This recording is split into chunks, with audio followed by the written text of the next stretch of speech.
All right, let me ask you about the appointments that Trump has. Some of them I hate, like Marco Rubio. This one is terrible. Yes, But some me of too. them, this is the first time that I've seen cabinet appointments that I actually love, that I just am Mhm. thrilled Yep, with some of the cabinet appointments, but others, it's like it's really love hate because like mhm, Marco mhm. Rubio is like the worst choice for Secretary of State. I couldn't have found a Yes, worse person except Lindsey Graham would have been the only other person that I think yeah, would have been worse. Or Dick Cheney yes, himself. Like just bring Dick Cheney yep, back and make him Secretary of State yeah, at this point, right? Or bring Bush out yeah, of retirement and say, hey, I got a job for you in the administration, yes, yeah, Secretary of yeah. State. I mean, he's that bad. Marco Rubio's so bad. But then there's these others that are fantastic. I Mhm. couldn't think of a better AG than Matt Gaetz. I mean, this one is just brilliant. I just love Matt Gaetz for AG. What do you think of him? Yeah, no, I do. I agree completely with everything you said. And people that, they want to look at my Substack and, I'm very controversial and I try to write humorously, but I take on things. And so it may be extreme for some people. It's Donald Jeffries at Substack.com. I protest. But I wrote about this and I probably jumped the gun because I wrote about his early appointments and I immediately started calling him Trumpenstein again. I coined the term the Trumpenstein Project because I started saying this guy makes no sense because he says one thing and does the other during his first administration. It drove me crazy Yeah. because he says the greatest stuff in the world.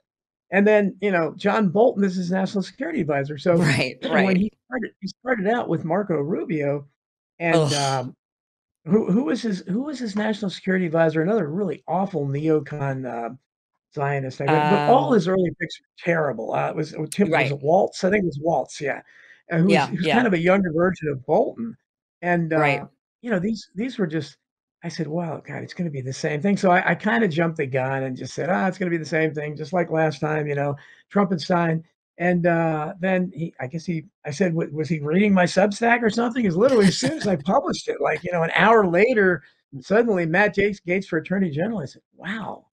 That's, because again, like you, of course, Gates has a lot of enemies, but a lot of these good people do.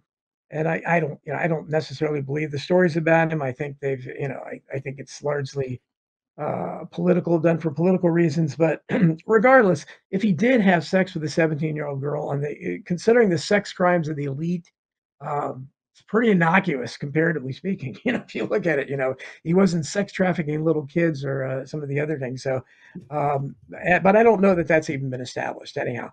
It But wasn't. I mean, the DOJ did an investigation into Matt Gates. They found yes, no yeah, wrongdoing, after 3 years. The View actually had to, they, after, yes, I saw going that. after Yeah, Matt, they had to actually like say a formal on that air. was great. Yes, Uh, they had to Sunny, actually Sunny, read that. whatever her name is. Yeah, yeah. Sunny Hostin had to actually like Yes, retract the that statements was of the great. View about Matt Gates because the That DOJ was did an wonderful. investigation and found nothing.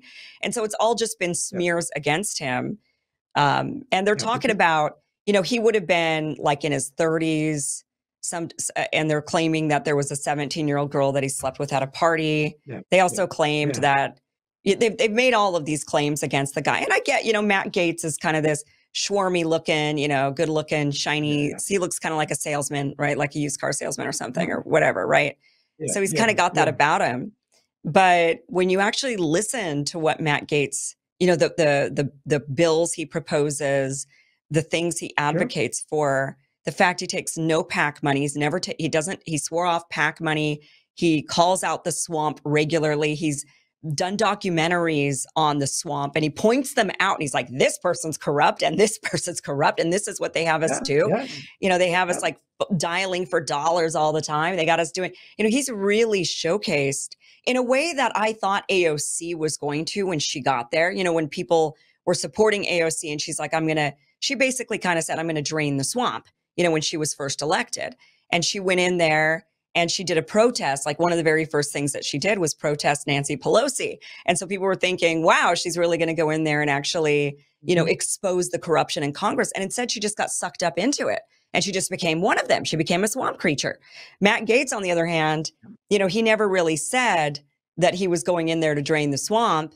I don't think he ran on that, but he's actually been in there pointing it out, like actually not being involved in the swamp and calling out the swamp and saying these are the swamp creatures and this is what they're doing. And by the way, we should pardon Edward Snowden and bring him back home. I mean, Yeah, this yeah, guy is yeah. incredible. Oh, he was on Tucker Carlson a lot, and I remember seeing him and being very impressed with him, and I think he has publicly called for the abolition of the FBI, which would be a great thing, and I never thought I'd see an attorney general who was, you know, who, you know, is theoretically in the same Justice Department with the FBI, who would call for the abolition, but that's at the very least, I would unless he unless he's a complete fraud and he doesn't mean anything he said when he certainly sounds sincere, then I would expect at the very least major reforms at the FBI, an end Yeah. to the politicization of there. I'm certainly Christopher Wray would be gone and maybe somebody good in there, or even better if he just got rid of it entirely. I think he would oversee the end of lawfare in terms of going after Trump supporters, and I would think Right. if anybody's going to prosecute swamp creatures, it would be this guy. So, yeah, like you, I was pleased. I was shocked, that Trump did. And then, of course, I was thinking he was going to Shocked. Yeah. throw, my favorite, Bobby Kennedy under the bus because I love RFK Jr. as a Kennedy guy. And, yeah, but no, he put him in there with HS and Health and Human. I would have loved to see RFK Jr. as Attorney General, like his father. Yeah. That would have been pretty great. But Matt Gaetz is pretty good, and having RFK Jr. in the cabinet is going to be wonderful. And this is the issue he's talking. And I've never, like you, again, I've been a political junkie all my life. I've never seen any appointees in high positions that I could really cheer for. Here, there's at least two of them, and Yeah. so I think that's remarkable. Remarkable, and the closest thing was when Jimmy Carter tried to get JFK's speechwriter and one of his top aides, Ted Sorensen. He tried to get him approved as CIA director, which would probably have meant the end of the CIA because JFK wanted to end the CIA. And I think Sorensen did too, but of course, naturally, he wasn't approved by Congress. Now, the one drawback in these two choices, or because RFK Jr. again is saying things, no, and people in the alt media, they're so jaded, and so they don't trust anybody. A lot of them hate Kennedy. The kids, so many Kennedy haters out there. I've written a lot about that in my books, and people Hmm. can read that. I'm not their last defender, but I think they're a tragic family, and they've accomplished a lot of good, and they've a lot of them been killed in the service of their country and not in the service of their country. But RFK Jr. is just saying things that I never thought I'd see any public. First of all, he's publicly saying the government killed JFK and RFK. That alone, Yeah. he's calling it. He's calling out the medical industrial complex, the intelligence agencies. He's talking about the chronic sickness. He's talking about all the poisons. He's saying the same things with way more detail and knowledge than Alex Jones did about the things in the Yeah. water and the food. He's talking about glycites and all these things that people, oh, Alex Jones says the frogs are going to be gray and stuff. He's actually right on that stuff. But Right. RFK Jr. and he's not a doctor. Well, he knows more. He sounds better than any doctor I've heard. He knows what Hmm. he's talking about. He's very knowledgeable on it. And just if he just cleaning the water and up and so why should we have to worry about what we're drinking? We're not we criticize Mexico. You can't drink the water in Mexico. Well, you can't really drink the tap water here if you're smart. Everybody Yeah. buys bottled water, has a filtration system. Same thing with the food label. I've been reading food labels since I was young. I knew about preservatives like BHA and BHT. Now they've got more sophisticated corn syrup and all the stuff that's unnecessarily in the food, especially for kids. And Kennedy, nobody else is talking about that. That's a great thing. But again, I hear, this is why I can never be a conservative. I hear so many conservatives saying, well, I don't want anybody, I don't want the government telling me what I can eat. Okay, well, but why should the government be poisoning you? They shouldn't, Right. they Right. should, why are they putting this crap in the water? It makes no sense. And they should, at the very least, in California, rejected, I think it was California, rejected a proposition a few years back. Well, you might remember because you live there on just labeling GMO products. Because I think Hmm. we're one of the only countries left in the world that is okay with GMO products. And Yeah. they just wanted to label it, so people could be, and if you want to order, if you want to eat the stuff, okay, that's fine, but give consumers a choice. And they Right. rejected it. So Kennedy is he's talking about people, and this is a guy that, unlike Rachel Levine or some of these health experts in the other countries who don't exactly look healthy, RFK Jr. is a 70-year-old chiseled bodybuilder. This guy Right. is remarkable. So he's He walked the knows walk. health. Yeah. He knows Yeah, health. he knows health. He knows health. So I think it's a great pick, and I just hope that again, part of me, I am aware of Trump's history.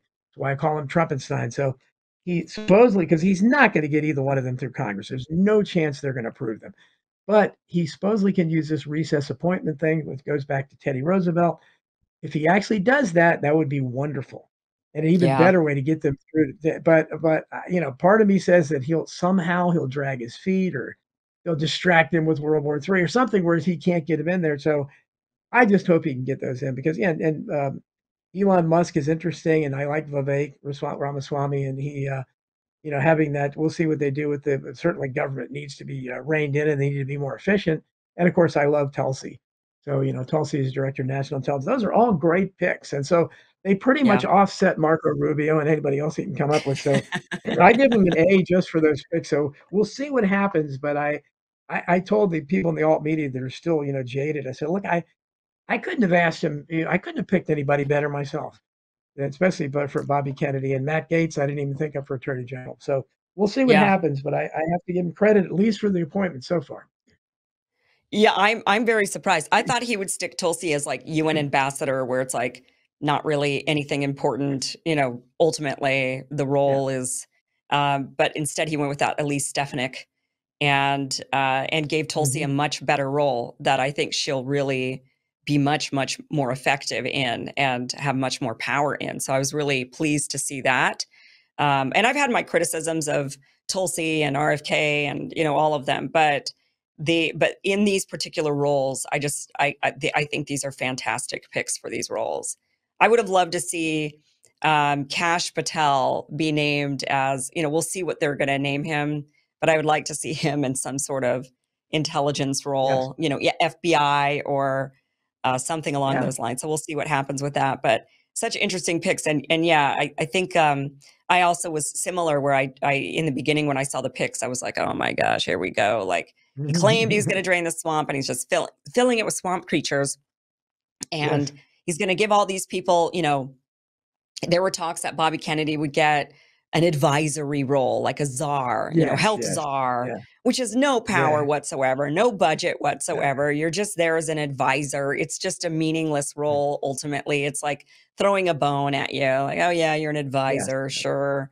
Um, so I thought he would do that. I thought, like I said, I thought he would bury Tulsi as UN ambassador and send her off to New York. I thought that he would, to just raise her hand all the time for for stupid votes.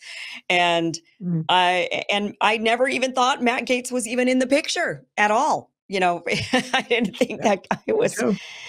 I didn't even think he was anywhere to be found in this, and that was such a shock having him picked. So I thought these were really, really great picks. I thought these were really great picks. Marco Rubio has. Mhm. This might be strategic. It might be to get the other appointments through, is to kind of pick somebody like Rubio, little Marco in there. Also, Trump likes to have the warmonger near him so that other Mhm. nations are afraid, and kind of wondering what Mhm. Trump's going to do. And then ultimately he doesn't start any wars, but he's got a warmonger whispering in his ear so people are nervous. So I think he might like Mhm. the Yeah. the look of Marco Rubio, who has never met a war or regime change he didn't just salivate over. You know? That's right. That's uh, right. Yeah. so maybe that's what that's about. Okay, I want to talk about masking the truth. You wrote this really great book that has been completely censored about COVID. Masking the Truth, How COVID-19 Destroyed Civil Liberties and Shut Down the World. This book, it became one of the most shadow banned books. I mean, a lot of the books about COVID, I know RFK's book about Fauci was heavily censored and shadow banned. We're seeing a lot of these books that are about these things. Apple started charging $999 for your book to get people to not buy it. I mean, that's one way And to, nobody and that's nobody bought it. I can't believe it. unbelievable. I mean, that's an interesting way to shadow ban a book, right? Is to just charge $1,000 for the book, and then Yeah. no one will. Yeah. So, I mean, that way you're not accused of like taking it off the platform or really truly shadow ban. You're like, no, Right. it's right there. It's Right. available. It's for sale. It's just a That's thousand right. Sure, you dollars. can buy it. Sure. Thank you so much for watching. This was just a clip from the longer, larger show that you can catch Monday through Friday, 5 p.m. Pacific, 8 p.m. Eastern at KimIversonShow.com. That'll route you to the platform where you need to be in order to get the full uncensored show every Monday through Friday, 5 p.m. Pacific, 8 p.m. Eastern. Click on that link, watch the full interview. See you there.